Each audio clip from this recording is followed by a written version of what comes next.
In today's episode, I'm going to tell you two stories about moments that were supposed to bring people happiness. One was a peaceful summer art exhibit filled with music, lights, and families enjoying the weekend. The other was a lively Christmas celebration between close friends. But in both stories, everything took a horrifying turn because of one small decision. A decision that seemed harmless at the time until it destroyed lives only minutes later. On the afternoon of July 23, 2006, people inside a crowded park in England looked up and saw something they would never forget for the rest of their lives. A gigantic, colorful building was floating through the sky, and falling out of it were people. Witnesses would later describe hearing screams echo across Riverside Park as bodies crashed onto the grass below. Parents grabbed their children and ran while others stood frozen in shock, staring upward at what looked almost impossible. Because only moments earlier, that same structure had been filled with soft music, glowing lights, and families peacefully walking through it like it was some kind of dream. Investigators would eventually discover that the disaster was not caused by a storm, a terrorist attack, or some catastrophic equipment failure. It happened because of one rush decision made only hours earlier, and that decision would turn a peaceful art exhibit into one of the deadliest installation disasters in modern British history. So, if that's of interest to you, please tell the like button to please hurry, come over to your house. You have something really important you have to tell them. But make sure you leave before they arrive. Also, please subscribe to our channel and turn on all notifications so you don't miss any of our weekly uploads. Okay, let's get into our first story. Our story begins earlier that afternoon inside Riverside Park in Chester-le-Street, England.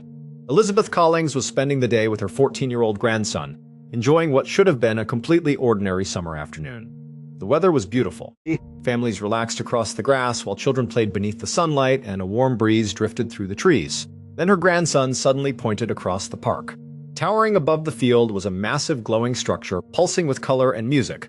Long lines of people waited outside its entrance. Curious, Elizabeth and her grandson decided to go inside. Less than 10 minutes later, Elizabeth realized her feet were no longer touching the ground. For most people who knew Elizabeth Collings, she was exactly the kind of person you would expect to see quietly enjoying a summer afternoon in the park. She was 68 years old, lived locally in the area, and was known by friends and family as kind, calm, and deeply devoted to the people around her.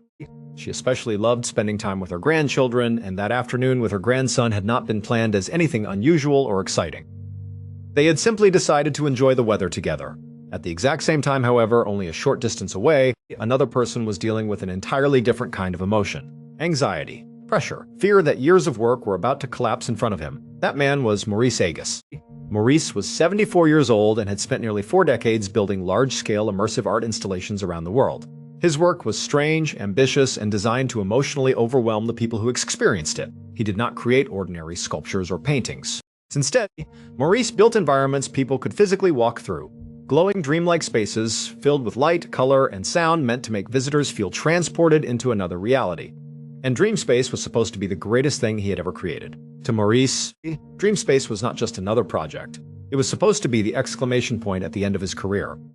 The structure itself was enormous, stretching nearly half the size of a football field. It consisted of giant inflatable chambers made from thin, colorful plastic material connected together like a maze. Inside were winding rooms illuminated by shifting colored lights while ambient music echoed softly through hidden speakers. The goal was to create feelings of peace, calmness, and emotional wonder. Visitors were meant to slowly wander from room to room, almost forgetting where they were. Maurice believed Dreamspace would become one of the defining works of his life. But on the morning of July 23rd, the opening of the exhibit immediately began going wrong. When Maurice and his team arrived at Riverside Park early that morning, they discovered several construction issues still had not been completed. Some sections of the inflatable walls were not positioned correctly, certain support systems still needed adjustment. More importantly, several of the heavy-duty anchor ropes designed to secure the structure safely to the ground had not yet been fully installed. Under normal circumstances, Maurice likely would have delayed opening until everything was finished. The problem was that visitors had already begun arriving at the park. As the morning continued, the line outside Dreamspace became larger and larger.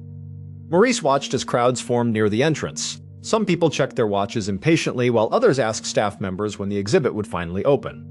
Maurice became increasingly nervous. After spending years preparing Dreamspace, the thought of people leaving before experiencing it terrified him.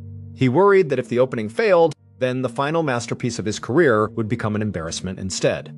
For hours, Maurice and his staff rushed around trying to finish repairs and adjustments as quickly as possible.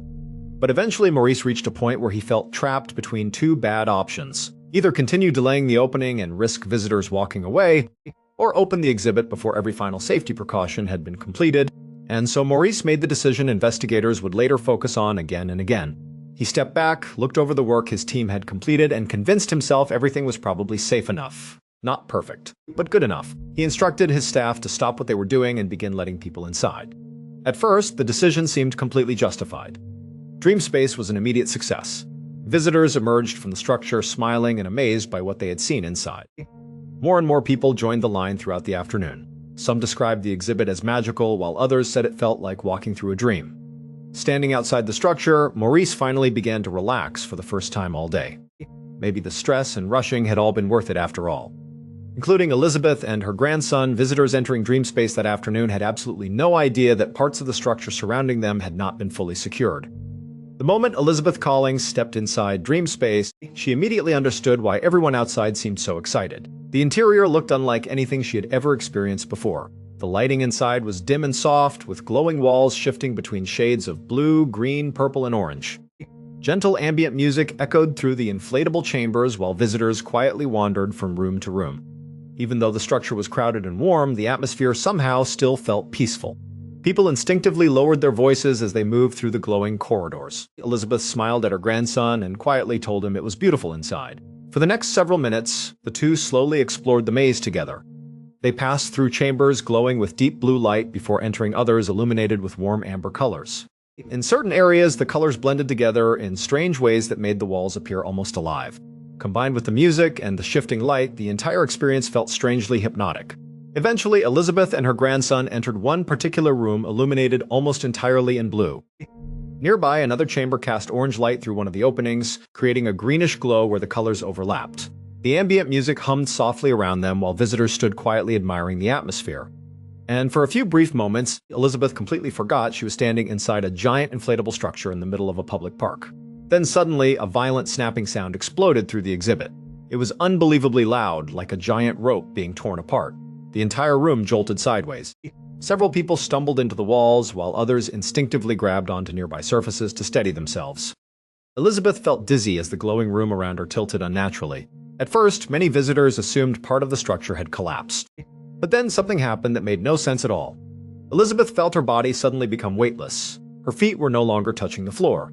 Outside Dreamspace, people across Riverside Park turned toward the structure in confusion. Witnesses later said the enormous inflatable exhibit appeared to rise into the air almost slowly at first, like a giant balloon being lifted upward.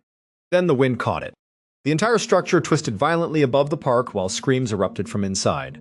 Standing near the entrance, Maurice Agus heard the snapping sound and immediately turned around. What he saw next would haunt him for the rest of his life. Dreamspace was floating into the sky with dozens of people trapped inside. The structure rose nearly 30 feet above the ground as terrified visitors were thrown violently against the inflatable walls. Inside, people screamed and clawed desperately for balance as the chambers twisted and folded in the wind. Some visitors slammed into each other while others tried desperately to hold on to the plastic walls around them. Then openings began appearing in the structure, and suddenly, people started falling out. Witnesses across the park watched in horror as human bodies dropped from the sky and crashed onto the grass below. Parents grabbed their children and ran. Some people screamed while others froze in complete shocks, staring upward at the floating structure. Even after people began falling from Dreamspace, the ambient music inside the exhibit could still faintly be heard drifting across the park, creating a surreal contrast against the chaos unfolding below. Eventually, the structure collapsed back down onto the grass, but by then the damage had already been done.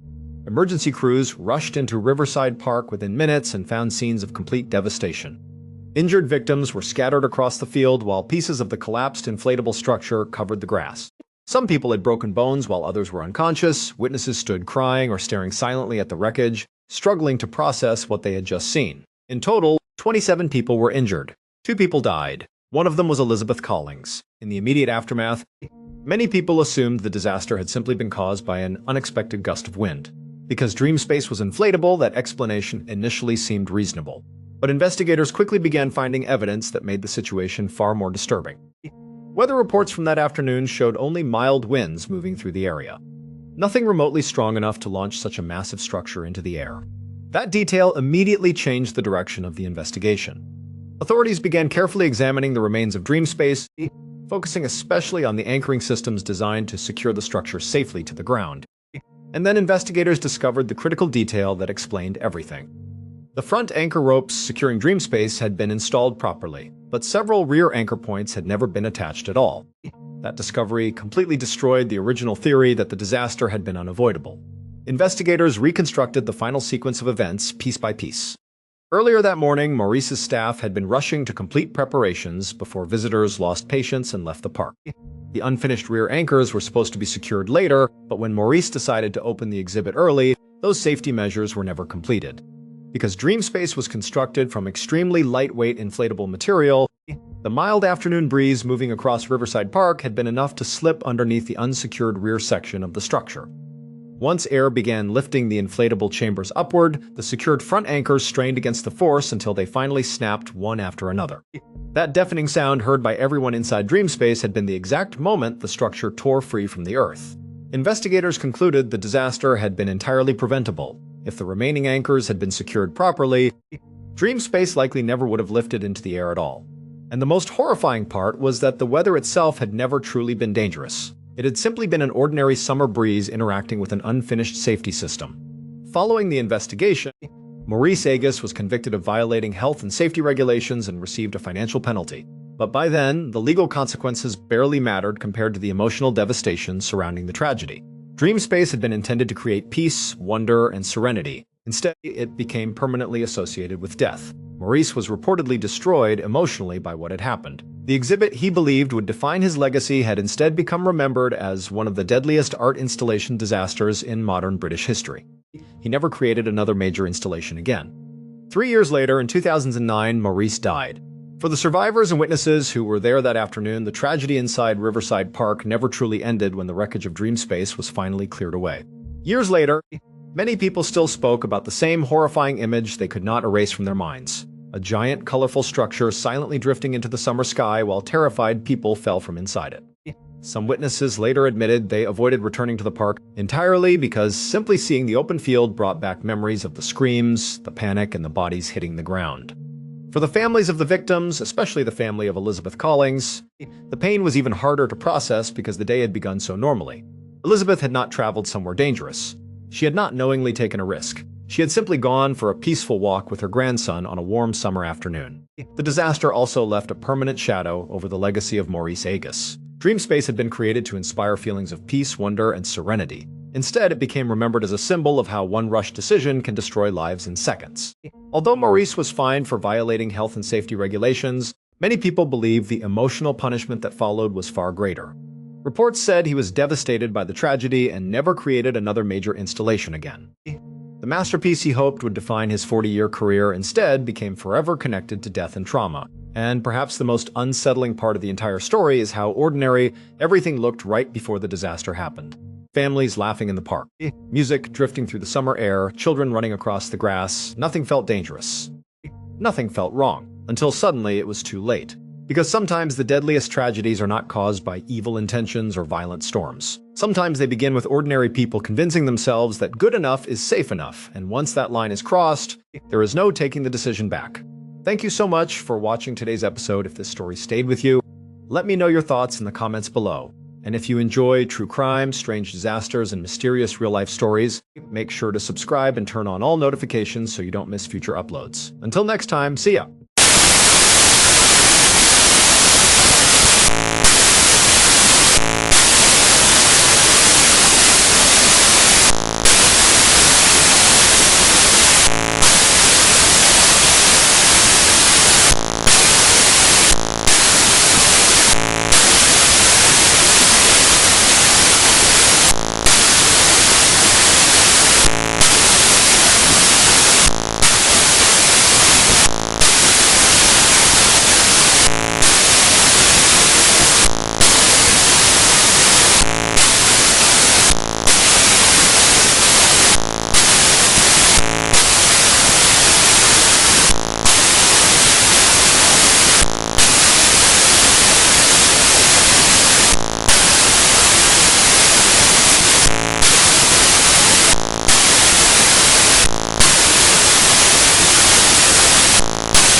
At the beginning of the summer of 1953, the Huggin family was filled with a sense of excitement and anticipation. Mr. and Mrs. Huggin, along with their 3 young daughters, had been looking forward to this vacation for the entirety of the year. They had been doing everything in their power to make it happen. They were about to embark on a lengthy vacation that would last for a total of 6 weeks, and they were leaving their residence in the city of Winnipeg, which is situated in the country of Canada. Their journey took place in a holiday home that belonged to the girls' grandparents. This cabin was a haven of untamed beauty and solitude, and it served as the primary destination for the girls.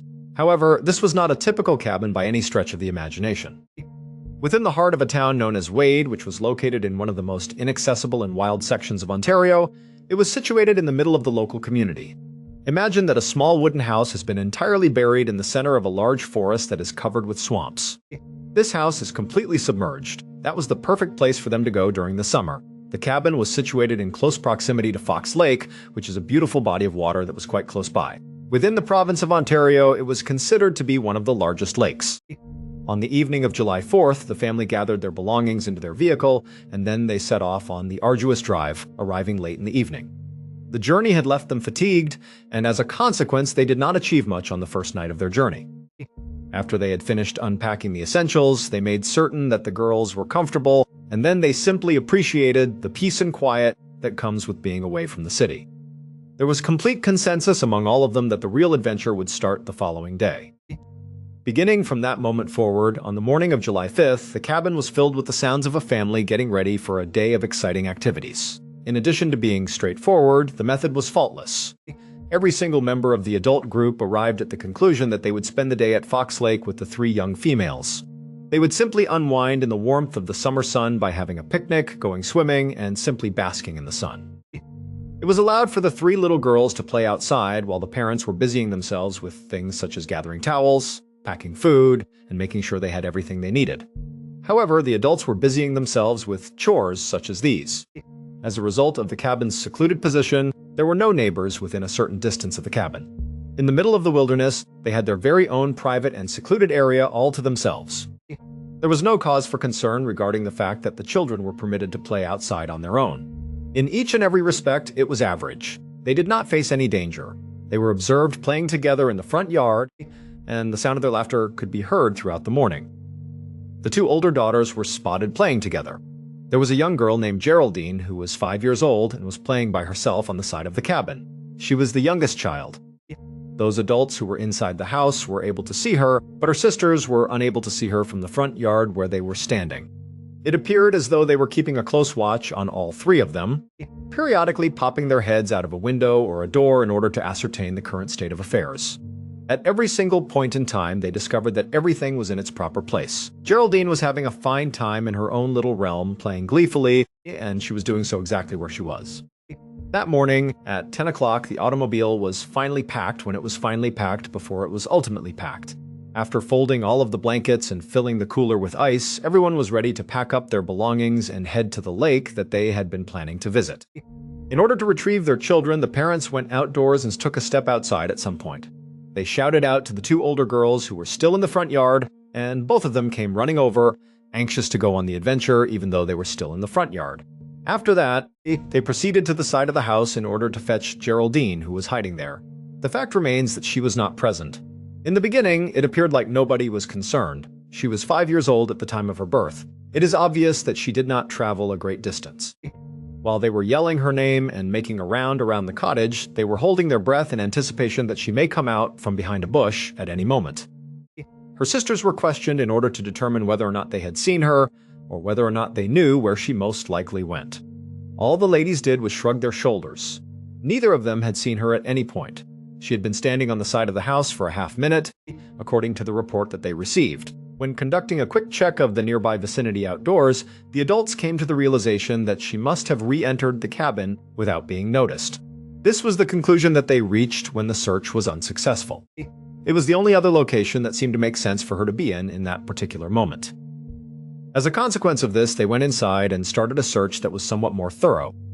Throughout the entire house, they looked for information in every closet, under every bed, and in every bathroom. Geraldine, on the other hand, was not actually present. Right at this very instant, a microscopic seed of fear started to blossom in their minds, and it proceeded to grow from that point forth. During this point, all of the grown-ups huddled together, displaying displays of concern for one another. When was the last time anyone actually saw her? Was the question that was made by one of them. Each member of the group responded with a story that was pretty much identical to the one that came before it. At the time that she was making sandwiches, she was being watched by someone who was staring out the window of the kitchen. In the living room, where she was putting together a luggage, there was an additional person who monitored her. All of them were in agreement with one particular topic. They had all seen Geraldine when she was playing straight on the side of the cabin while she was playing within the past 10 minutes. Neither she nor her health were affected in any way. Hold on for 10 minutes. When they were operating within that window of opportunity, they were doing so at that particular moment. In the period of time that it took to get a few items that were required at the very last minute and load them into the car, she vanished without a trace. Although the alarm bells were starting to ring a little louder now, they made an attempt to keep their composure despite the fact that they were beginning to feel more anxious. The belief that we would be able to find her was held by them. Her proximity is really necessary. As a consequence of this, they went back outside and began searching once more, but this time they did it with a heightened sense of urgency. In addition to reciting her name at the top of their lungs, they dispersed themselves and started marching in circles that were going to get wider and wider as they went around the cabin. Because of the remote position of the place, there is almost no noise pollution in the region that surrounds Wade, which is located in Ontario. Sound is capable of traveling incredible distances, which is very remarkable. They yelled out, "Geraldine!" and her name reverberated through the trees, reverberating throughout the forest that was otherwise silent for the most part. In spite of the fact that she would have been well within earshot if she had run as fast as her little legs could carry her for the entire 10 minutes, she would have reached her destination. Specifically, she would have been able to hear her if she had been there. It would have been sufficient for her to simply yell back, or it would have been sufficient for her to make any sound at all, and they would have been able to hear her and locate her immediately thereafter. No reaction, on the other hand, was received. In addition to the eerie silence of the forest, the only thing that could be heard was the reverberation of their own frantic calls. Not a single trace of her could be found anywhere in the vicinity. Furthermore, there was not a single toy that had been dropped, there was not a single scuff mark in the ground, and there was nothing else. There was no trace of her. It was as if she had disappeared into thin air. The tranquility that had been present within the family began to crumble and fear began to take hold. It was the middle of nowhere when the family found themselves, and their daughter, who was 5 years old at the time, was nowhere to be found. Their actions encompassed everything that they were able to accomplish. A phone call was placed to the patrol officer. As soon as the police arrived, they took a quick look at the vast and thick forest that encircled the relatively small cottage, and they immediately realized that this was going to be an extremely difficult search. It is not possible for a small number of officers to effectively cover even a small portion of this terrain by themselves. This is because of the rugged nature of the terrain. The region of Canada in question was enormous, untamed, and situated in a remote part of the country. It was for this reason that they promptly placed a call for assistance. They made contact with local individuals who were familiar with these woods and knew them like the back of their hands in order to get assistance. These individuals were known as expert trackers. Additionally, they made a phone call to the Canadian Army installation in Winnipeg, asking for the assistance of soldiers for the search operation. This was done in addition to previously mentioned actions. The sky turned a dark, bruised gray just as the search was beginning to organize itself and get underway, which was a very unfortunate turn of events. When this happened, assistance was just about to arrive at the scene. The clouds started to release their clouds, and all of a sudden, a torrent of rain started to fall. It rained heavily across the entire region, which resulted in the forest floor becoming covered in a dense, muddy soup. All of the hope that the trackers had of finding Geraldine's footsteps, as well as any kind of insignificant clue that might have led them in the right direction, was completely eradicated in a matter of minutes. The blow that was dealt was extremely devastating, and it occurred right at the beginning of the quest. The rain continued to fall throughout the day, and the sun began to set, which caused the trees to cast shadows that were long and gloomy. This was a result of the fact that the sun was beginning to set. Uncertainty persisted regarding the reason for Geraldine's absence. As her father approached the individuals who were searching for her, his face was frowning with concern as he approached them. A piece of information that he believed could be of assistance to them in locating his daughter was something that he desired to share with them. On the other hand, what he said was nothing more than a commentary that was extremely upsetting and reflected the level of fear that they were experiencing. They were informed that Geraldine suffered from a fear of the dark that rendered her unable to move. It was then that he proceeded to explain that once night had completely fallen, she would no longer be able to continue walking around. She would find a place to sit down, break down in tears, and then she would become terrified. This would happen repeatedly. He had high hopes that this would indicate that she would not move significantly further away from them during the night, and that perhaps, just possibly, it would make it easier to locate her. He had high hopes that this would indicate that she would return to them. Nevertheless, in spite of the fact that the darkness grew more intense and a chilling chill descended upon the forest, they were unable to find her. The hunt lasted for a total of 3 days, each of which was a laborious and excruciating experience. For the purpose of searching every possible location, a group that included law enforcement officers, troops, and trackers was assembled. They traversed the forests, they investigated the swampy regions, and they strolled along the shores of the lakes that were located in the vicinity. On the other hand, there does not appear to be even the slightest indication that she was present. The fact that the weather had not got any better was another factor that made the situation even more difficult. Despite the fact that it was raining and cold at the same time, the temperature dropped into the 40s Fahrenheit. Despite the fact that the temperature was not below freezing, it was extremely cold for a young girl who was only wearing a light blouse and a pair of shorts. Despite her best efforts, she was completely clueless about what the weather would bring. The only thing that those who were close to her could do was hope and pray that she had taken refuge somewhere safe. Many of the people who were looking for something were beginning to give up hope. It was a terrifying thought to consider that a young child would have to go through this kind of weather for a period of 3 days continuously. After that, on the evening of the 3rd day, they were eventually successful in accomplishing their goal of discovering something. We made a substantial amount of headway. Following their ascent to a high vantage point on a mossy ledge that overlooked Fox Lake, a pair of trackers discovered a set of small tracks. Almost without exception, they were convinced that Geraldine was the person who owned the articles.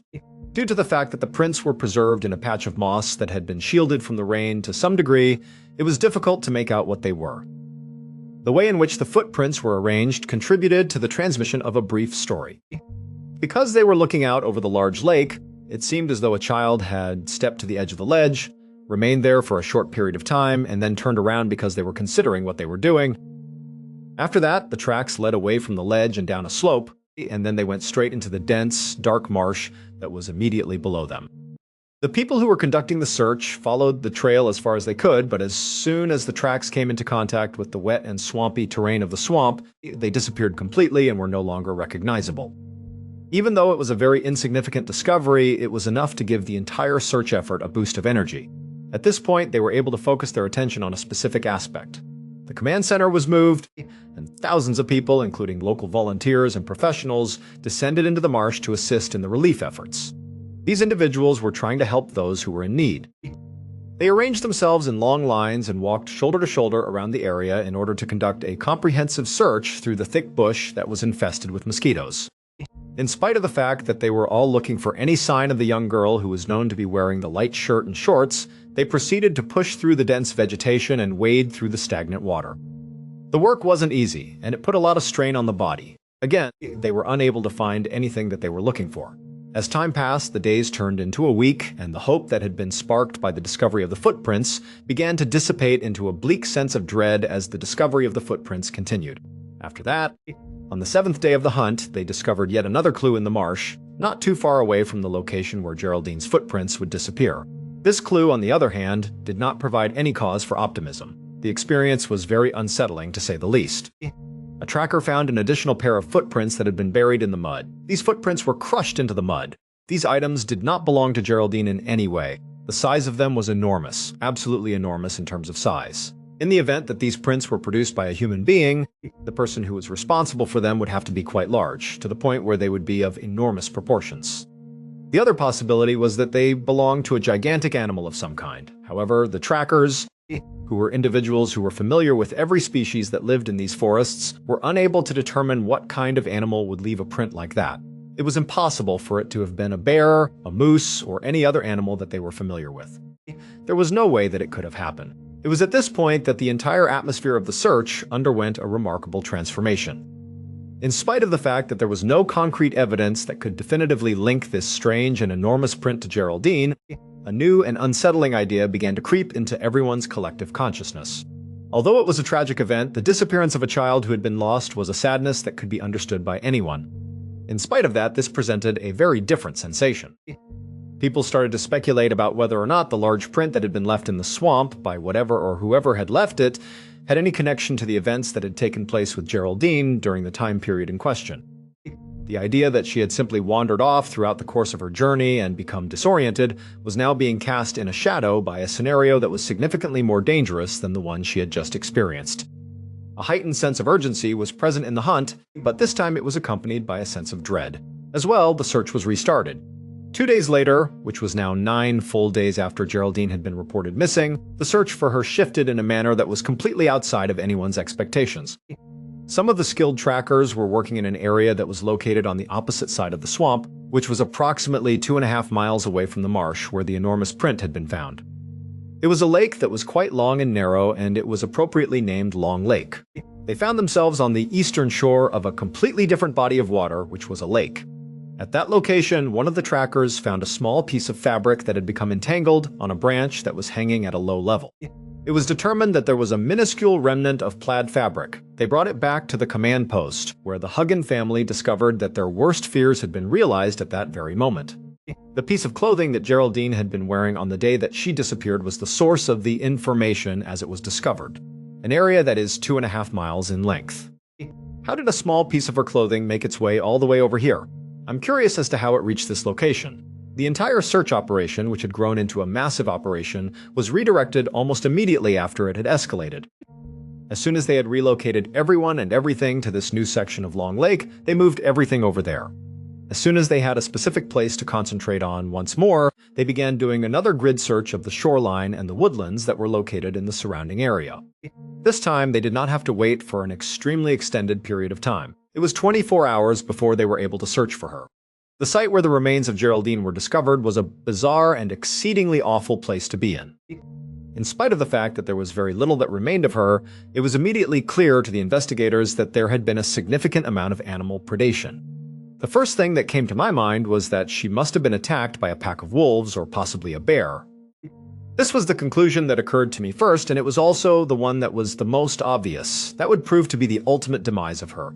It was a terrible fate for someone who had become disoriented in these dense forests, but it was not completely unheard of and could have happened. In addition, as the forensic investigators began their work and took a more in-depth look at the scene, they arrived at the realization that it did not make any sense at all. The first thing that drew their attention was the clothing that she was wearing at the time. The fact that the remaining bits of her clothing had not been torn or destroyed, despite the fact that she had been attacked by a horrific animal, is something that you would absolutely anticipate happening. In order for a wolf or a bear to get to the body, it would have been required for them to tear through the fabric. A further point that should be brought up is that her garment did not have any blood on it. This was one of the most fundamental pieces of evidence that was presented. The evidence strongly suggests that the animal had most likely preyed upon her after she had already passed her. This is especially likely given the circumstances. A youngster who was still alive had not been harmed by the animals. Rather, they had scavenged her corpse and picked through her garments in a random manner. The data presented here demonstrates that the hypothesis that she had been assaulted by an animal is not supported by the facts.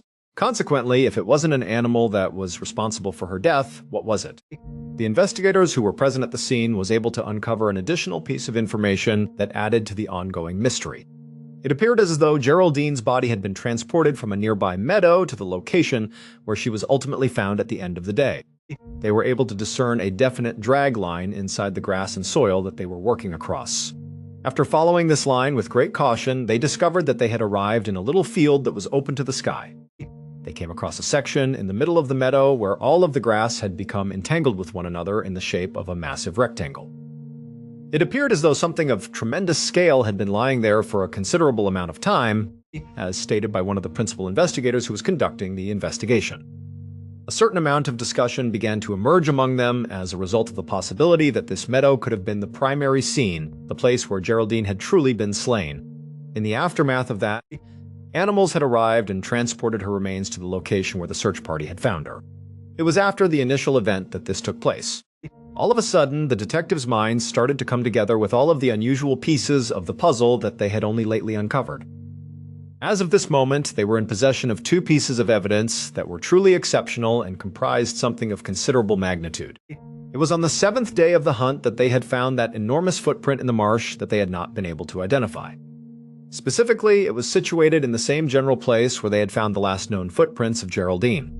During that time period, they entertained the idea that the two might be connected to one another in some way. A body print that appeared to be enormous was found at the recovery site, which was situated a great distance away from the original location. A big imprint had been created in the grass of a meadow, which was situated in close proximity to the site where Geraldine's remains were found. The imprint was found in the grass of the meadow. The conclusion that anybody or whatever was responsible for leaving that print in the swamp was the same thing that left this impression here in the meadow, was the conclusion that was the most sensible, but it was also the conclusion that was the most scary.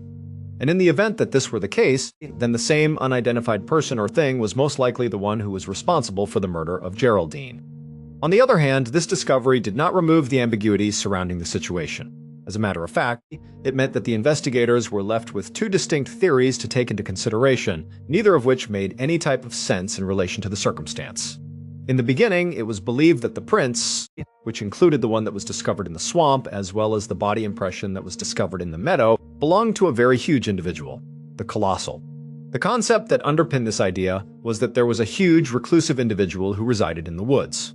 This individual, for some reason that is unknown, hurried up to the cabin during that 10-minute window, kidnapped Geraldine in a stealthy manner, and took her away into the forest without anyone seeing or hearing anything. This massive creature was able to completely evade one of the most extensive search groups that had ever been assembled in the area. This occurred when it was making its way through the dense woodland. This accomplishment was accomplished over the course of a few long weeks. To put it another way, the hypothesis seemed to be far too amazing to be accepted as credible. To begin, it seemed quite impossible that a human being of such stature could have existed and been living in the woods without being detected. This was a completely remote possibility. To add salt to injury, even if such a person did exist, there is no way that they could possibly avoid being identified. This is without a doubt feasible. In the event that someone of that stature were to wander through the forest, it would be relatively easy for trackers standing on the ground or flying through the air to recognize them for what they are. Absolutely nothing made any kind of sense. On the other hand, if you were to rule out the notion of a large individual, you would be left with the second possibility, which is the theory of a massive predator. At first glance, it seemed as though this one made a little bit more sense than the others. There are, after all, large predators that may be discovered in the wilderness of Canada, and it has been scientifically recorded that these animals have attacked humans on a number of occasions. In light of this, the essential premise appeared to be plausible.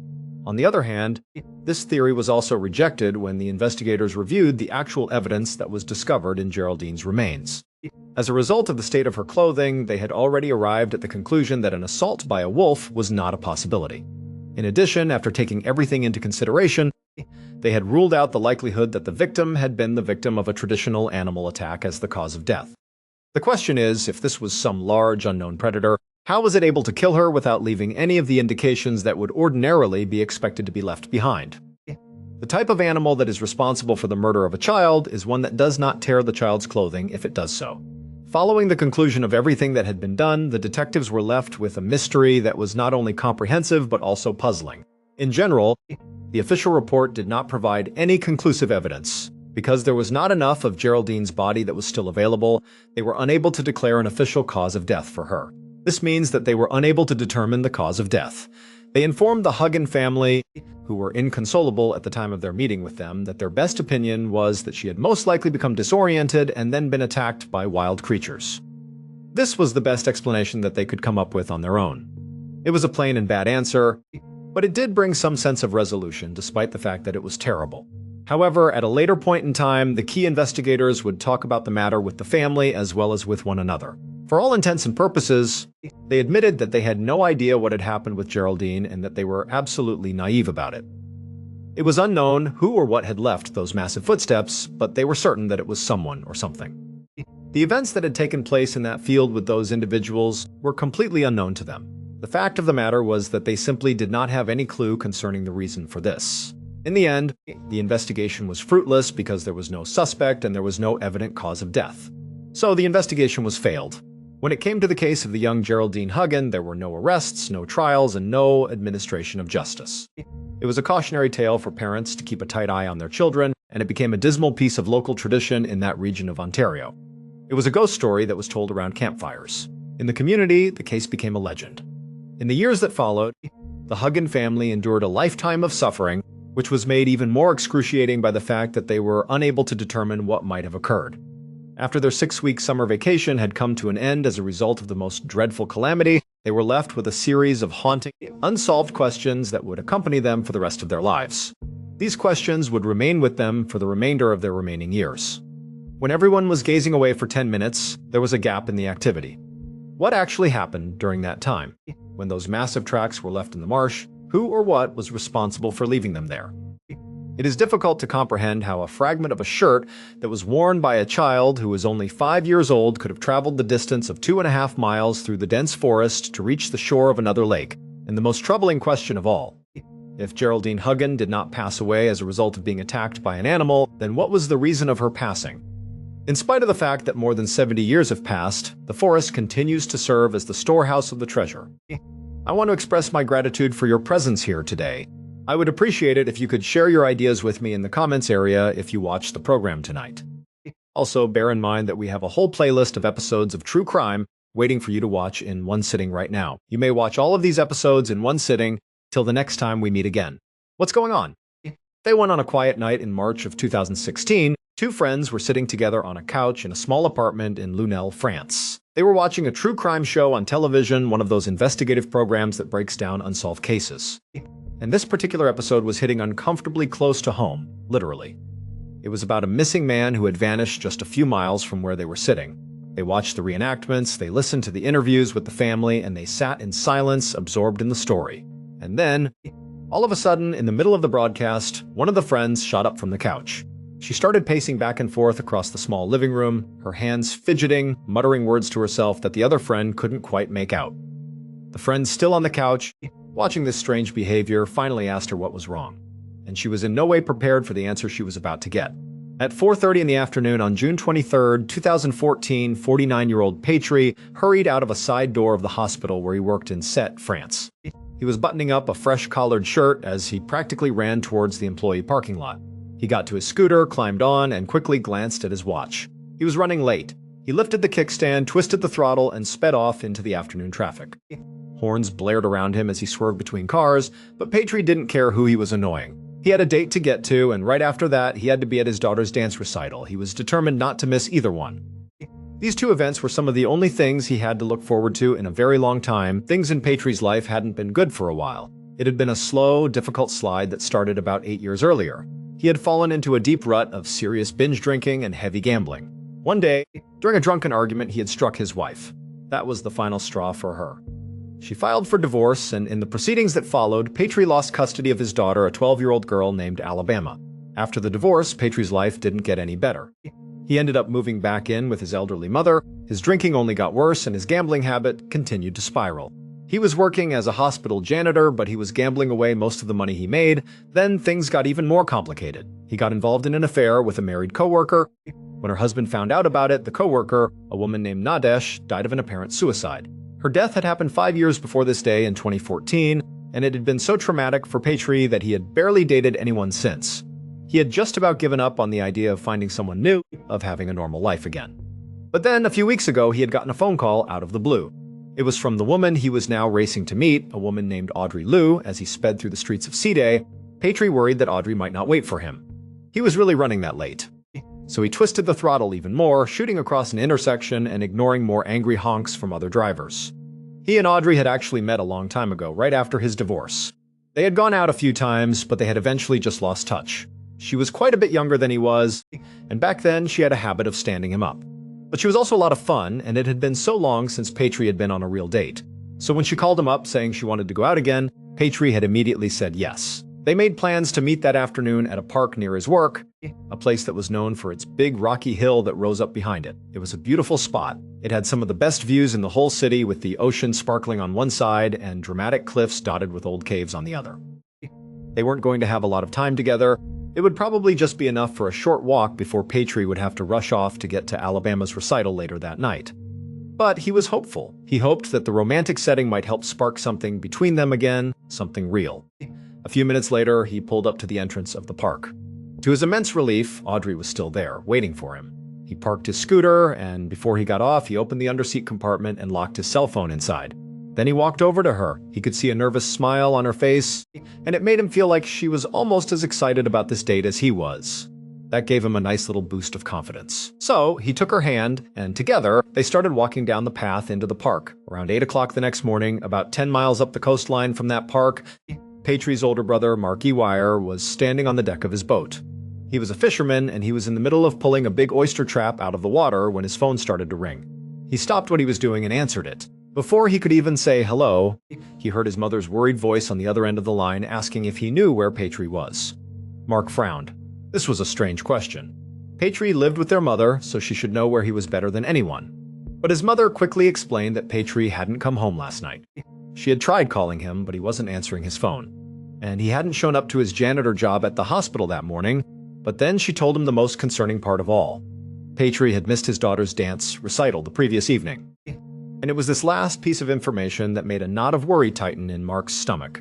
He knew how much Patri adored his daughter, and he knew how much he had been looking forward to that recital. There was almost no reason he would have missed it willingly. Mark promised his mother he would get to the bottom of it. He hung up the phone and immediately started calling Patri's friends. But with each conversation he had, Mark grew more and more worried. Nobody had seen or heard from Patri since yesterday afternoon. The last anyone knew, he had left work around 4 o'clock, but he hadn't told anybody where he was going. For Mark, this was at least a place to start. His brother's workplace. So, he steered his boat to the nearest dock, tied it off securely, and then jumped into his car. He started driving towards the hospital in Site. 4 hours later, Mark was standing on a rocky lookout point, scanning the city below him. Patri's hospital was right in the middle of the business district, an area packed with canals, cafes, and tourist spots. Mark and a handful of Patri's friends had spent the entire morning checking every single one of them, asking questions, showing a picture of Patri, but they hadn't found him. They hadn't found a single sign of him. So now, Mark had turned his focus to the more remote areas around the city, like the big hill behind the park where he was now standing. But there was still no sign of Patri anywhere. He was standing there, trying to think of any other place his brother might have gone when his phone rang again. It was one of the friends who was helping him with the search. He told Mark he had just found Patri's scooter. It was parked outside the park at the bottom of the hill, just a short drive from where Mark was standing. Mark told his friend not to touch anything, and then he sprinted back to his car. He sped down the winding road from the hill, found the park, and pulled into the parking lot. And sure enough, there it was. In the lot, sitting by itself, was Patri's scooter. As Mark looked at the scooter and then at the quiet, empty park all around him, he felt a cold weight settle deep in his stomach. He couldn't think of a single good reason why Patri would leave his scooter here overnight. All day in the back of his mind, Mark had been worried that something bad might have happened to his little brother. But now, seeing that scooter, he was sure of it almost 2 weeks later. At 8 in the morning on July 5th, 2014, Detective Boris Freer took the exit ramp off the highway towards the French town of Sete. The morning sun hit his windshield and he had to squint as he looked out at the long stretch of beaches and canals, all framed by those beautiful rocky cliffs and a dense city center. Freer was a senior investigator from the nearby city of Montpellier. He had just been called in to take over a missing persons case that had completely stumped the local police in Sete. About 2 weeks earlier, a 49-year-old man named Patri had disappeared after going on a date with a woman named Audrey Liu. The local police had already spoken to Audrey. She told them she had no idea what had happened to Patri. She said they had gone for a walk and then he had escorted her to her bus stop. After that, she just assumed he had walked back to his scooter and carried on with his evening. But the scooter had been found the very next day, still parked right where he and Audrey had met up for their date, with absolutely no sign of Patri anywhere nearby. And now, almost 2 weeks later, Patri still hadn't turned up since the disappearance. Patri's brother Mark had been very involved, helping the investigation however he could. Freer had spoken to Mark on the phone, and Mark had talked about his brother like he was a saint. He described Patri as a guy who would drop everything to help someone in a jam, a man who never got into fights and had no real enemies to speak of. But Freer didn't necessarily believe this. In his experience, people who just inexplicably vanish often end up being victims of kidnapping or murder. Now, he had no specific reason to suspect foul play around Patri yet. It was just as possible he had gotten into some kind of accident, maybe fallen off one of the cliffs, or maybe he had chosen to disappear for his own reasons. But at this point, what Freer really needed to do was dig into who Patri really was on his own and figure out if there was a reason why he was no longer here. A few minutes after arriving in Site, Detective Freer followed Patri's ex-wife, a woman named Claude, into her living room, and they both sat down. Freer switched on his small recording device and asked Claude where she was on the day Patri went missing. Claude said it was just a normal Monday for her. After work, she had picked up their daughter Alabama from school and had driven her to her dance recital. She told the detective that she had expected to meet Patri there, at the recital. It had really surprised her when he didn't show up, because even though Patri had plenty of flaws, she said he was a good dad. At that, Freer leaned forward a little. Patri's flaws were exactly what he wanted to know about. He didn't think Claude was guilty of anything. She had a solid alibi, and she didn't really stand to benefit from Patri's disappearance, but he hoped she could tell him about any of Patri's habits, old or current. That might have gotten him into trouble. When he asked her about this, Claude hesitated. She said she really didn't want to badmouth the father of her child, but she admitted that he drank and gambled a lot more than he should. At this point, Freer pressed her for more details. But Claude just insisted that Patri had always kept that part of his life very separate from her. She didn't know the specifics, but after she thought about it for a moment, she said there was someone who might be able to tell him more. Then, she called their 12-year-old daughter, Alabama, into the room. Alabama came in and she was visibly nervous, shaken up by everything that was going on with her dad. But her mother, Claude, took her hand and gently encouraged her to share her story with the detective. Slowly, the young girl began to speak. She said that about a week before her dad disappeared, he had brought her along on a very strange errand. They had parked the car outside of a tunnel, and he had told her to wait in the car. Then he got out and walked into the dark tunnel to meet with someone. She said it was a man, but it was too dark inside the tunnel for her to make out the man's features. But she definitely saw her father hand this man some kind of package. Then he quickly turned and ran back to the car. Afterwards, she said her father wouldn't tell her who the man was or what the package was. He just told her that he had done something really, really stupid, and because of it, he now owed some people a lot of money. After Alabama finished her story, her mother thanked her and sent her back out of the room. Once the girl was gone, Freer asked Claude if she had any idea who this man in the tunnel might have been, but Claude said she had no idea. She did, however, have one name that she thought was worth looking into. She said this wasn't someone who would have lent Patri money, but instead, it was a man who held a serious personal grudge against him. His name was Remy Shen, and he was a local hairstylist. An hour later, Detective Freer was sitting in a cramped cubicle at the Cité police station, scrolling through a file on his laptop. Based on Claude's tip, he had looked up the hairstylist's name in the police database and had immediately found a connection to Patri. Back in 2009, a few years after Patri's divorce, Patri had been questioned as a witness in the suicide of Remy Shen's wife, a woman named Nadesh Shen. She had worked with Patri at the hospital. Apparently, Nadesh had come home one night after a work party and had confessed to her husband, Remy, that she had been having an affair with Patri. The couple had argued for hours about it. Nadesh ended up sleeping on the couch while Remy went upstairs to their bedroom. The next day, Remy found Nadesh in their garage, hanging by the neck. As soon as Freer finished reading the report, he knew he finally had a real suspect. So, he looked up Remy's last known address and contact information. Around 10 o'clock the next morning, which was July 7th, Freer followed Remy Shen into an interrogation room at the Cité police station and shut the door behind them. Remy was a short, wiry man with a very obvious scowl on his face. His whole body language made it clear he felt he was being seriously inconvenienced. Freer immediately got the feeling that Remy would likely only crack under intense pressure. So, right away, he tried to shake him. He told Remy that they knew he was involved in the kidnapping of Patri. Now, this was a complete bluff. Freer didn't have any actual evidence linking Remy to the disappearance, but he wanted to see how he would react to the accusation. And to his surprise and his irritation, Remy just laughed. Remy acted as if he had literally no idea who the detective was even talking about. And when Freer brought up his late wife and sort of insinuated that obviously Patri had had an affair with her and was a witness when she died, Remy just scoffed. He reminded the detective that it had been 5 long years since her passing. He said he had moved on with his life and had begun dating other people. And besides, he said it was absurd to think that he would hold a grudge for 5 years without doing anything, only to suddenly decide now, out of the blue, to take some kind of revenge. It just didn't add up. But Freer didn't really know what to make of this. It seemed like Remy was really confident, almost too confident. So he pivoted his questioning and just asked Remy where he was on June 23rd, the day Patri went missing. After thinking for a moment, Remy just said that he had spent the whole afternoon alone, cleaning out a storage unit that he had rented. This was obviously not a great alibi at all. But at this point, Freer had nothing to hold him on. He had no choice but to let Remy go. As Freer watched Remy walk out of the police station, he knew he was running out of time. 2 weeks had already passed since Patri's disappearance. With every day that went by, the odds of finding him alive got worse and worse. So, out of a bit of desperation, Freer decided to circle back to the very beginning of the case and speak again with Audrey Liu. As the last person known to have seen Patri before he went missing, Audrey was an obvious person of interest. But Freer wasn't sure what more he could possibly learn from her. The local police had already questioned her right at the start of the investigation, and Freer had already watched that interview tape multiple times. But he knew he just had to take another shot. So he picked up the phone and he called Audrey into the station. Later that same afternoon, around 2 o'clock, Freer sat across from Audrey in the same small room where he had just interviewed Remy. He said hello to her, started the recorder, and then he asked her to explain her history with Patri one more time. At first, her answers were exactly the same as they had been on the interview tape. She said they had met 8 years ago, back in 2006, and they had dated casually for a little while before losing contact.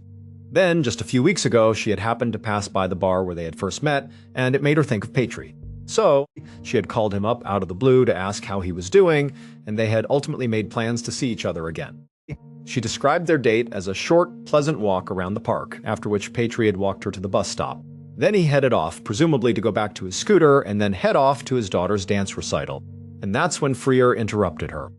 He asked Audrey to tell him specifically which direction Patry had headed off in after dropping her at the bus stop. Audrey sat there for a minute, thinking, and then she said, I can't remember. And this really bothered Freer.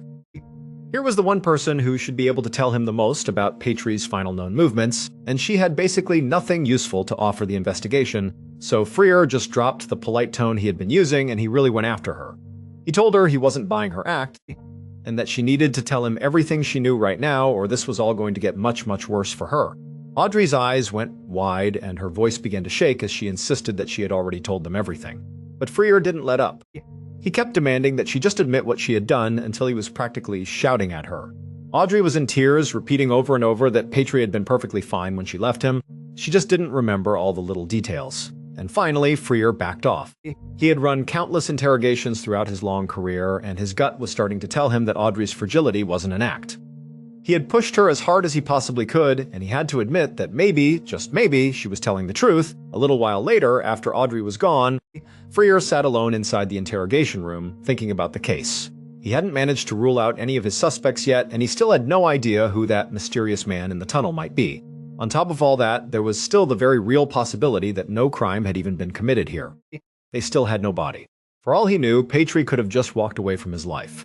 Freer knew that there were just too many unknowns, and he also knew that if this case was ever going to gain any real traction, they needed to find Patry, dead or alive. Around 11 in the morning on July 17th, 3.5 weeks after Patry disappeared, Detective Boris Freer parked his car along the shoulder of a winding road in Site. He got out of his car, ducked under a strip of yellow police tape, and started walking across a long strip of dry grass that led up to a sheer cliff wall. A dozen yards ahead of him, barely visible in the rock face, was the dark, round opening of a cave. A few hours earlier, a group of teenagers had shown up at the police station. They seemed very frazzled, and they told the officers that they had found a human body inside that cave. As soon as Freer heard about this, he had rushed to the scene because the cave was less than half a mile away from where Patry's scooter had been abandoned. So now, Freer turned on his flashlight and he stepped into the mouth of the cave. As soon as he did, a forensics team fell into step right behind him. Together, they began making their way into the darkness. Using his flashlight, Freer could see that the walls were covered in graffiti. There were empty bottles and other garbage everywhere. It seemed like this was probably a popular party spot for local young people. As they moved deeper inside, the cave split off into a maze of different narrow tunnels.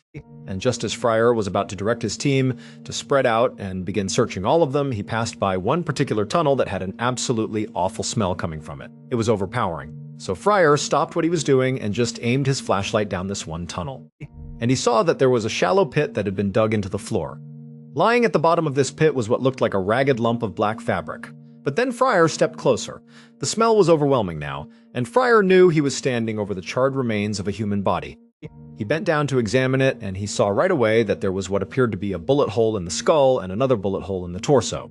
And those details, one shot to the head, one to the stomach, and then the body being burned afterwards, likely to get rid of evidence, felt very familiar to Freer.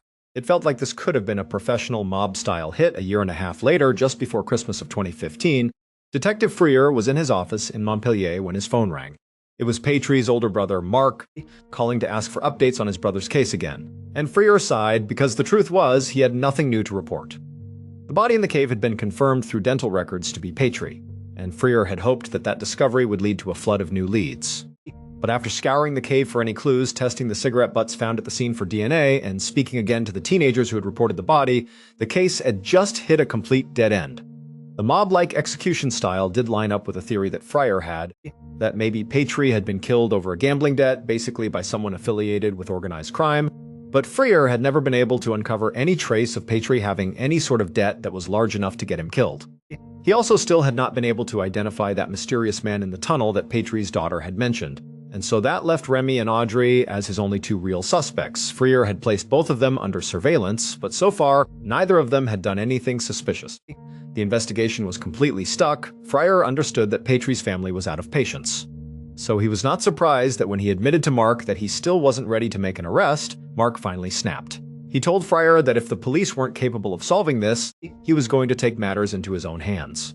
3 months later, on that night in March of 2016, Detective Fryer sat down on his couch in his living room to watch something that he had been warned was coming. Mark had managed to convince the producers of a national true crime television show to do an entire episode on his brother's case, and that episode was airing tonight. As the show started, Fryer felt a knot of anxiety tighten in his stomach. Mark knew details about the investigation that were not meant for public knowledge, and if he shared them on this show, it could seriously compromise the entire case. But obviously, Fryer was also just curious to see how the episode had turned out, and a small part of him hoped that maybe, just maybe, renewed public attention might actually help the case. As Fryer watched the show, he was relieved to see that Mark wasn't there to talk about specific case details. He was there to talk about his brother, Patry. Mark described his brother as a hardworking father who never seemed to be able to catch a break in life, and who, at the very least, deserved justice. And at the end of his interview, he put out a simple plea for anyone with any information to please come forward. When the show ended, Fryer didn't really feel worried anymore that anything sensitive had been revealed.